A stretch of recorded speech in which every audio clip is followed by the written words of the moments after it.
Hello there, kia ora. If you had to choose a potential new bill to be turned into law, which would you say is the most potentially beneficial? A bill to legally define gender, or a bill that establishes a 4-year pilot program of free prostate cancer screenings for at risk men?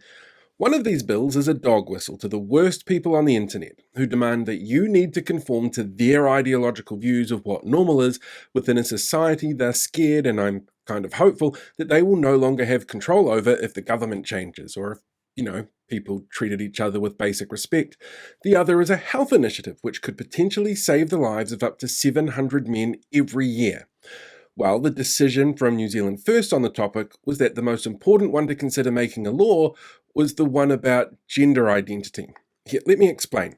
Under parliamentary rules, any non-minister MP can have a single bill put into the Biscuit Tin of Democracy. Those are what we call members' bills. They're different to government bills, which are brought to Parliament by the government of the day. And every second week, a member's bill is drawn from the tin and debated and voted on. It was this process that saw the End of Life Choice Bill and the Same Sex Legalisation Bill made into laws. And there's a wide range of media headline grabbing bills already in the tin. That talk this week about cops being given more power to move on homeless people from CBDs whose presence may offend tourists. Well, that started as a members' bill from former Destiny Church member National's Ryan Hamilton that's been in the tin since June. Labour's Helen White has a bill in there that would ensure landlords provided curtains and rentals. Sam Uffindale's racist dog whistle about local election voting is in there, so is Chloe Schwarbrick's call for sanctions on Israel, and Hana Rafati Maipi Clark's bill to make sure all MPs learn about Te Tiriti and uphold its principles. But New Zealand First only has 4 MPs who aren't ministers, so they can only have 4 bills in the tin that may be drawn at one time. And this year they've announced 14 members' bills.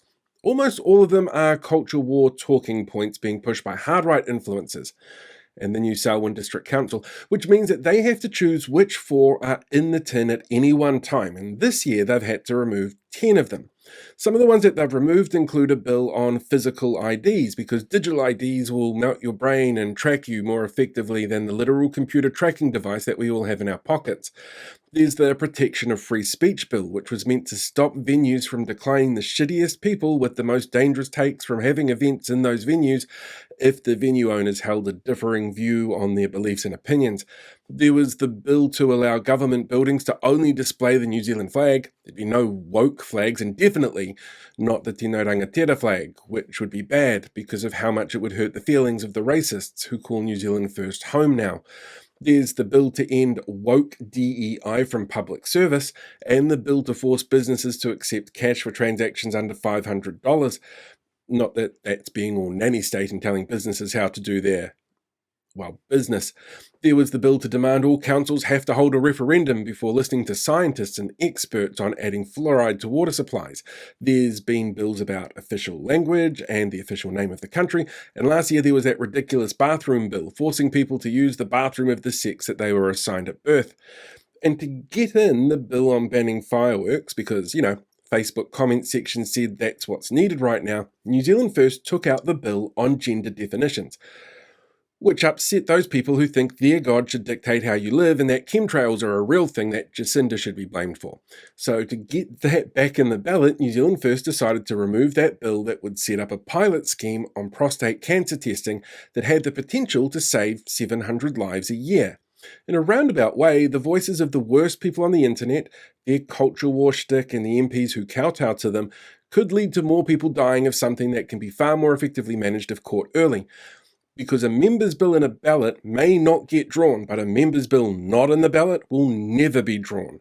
And the reason New Zealand First keep doing this? Well, according to the Minister for Smoking, Casey Costello, it's done based on what are the most topical issues at the time.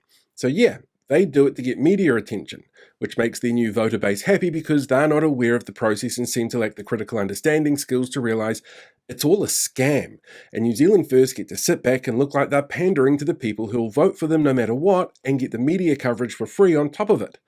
Of course, if the right-leaning mainstream media wasn't so stretched and didn't jump to publish everything the tail parties wagging the national dog put into the tin, or if more people voted for other parties next year and New Zealand First weren't back, that would all stop. Just something to consider going into an election year. Hey, thanks for sticking around till the end of the video. While you're here, why not hit that like button or share the video or even subscribe to the channel. You could even become a paid YouTube member so you can see things released in advance, you get access to some exclusive content, and like all these awesome people, you get to have your name at the end of the credits as well.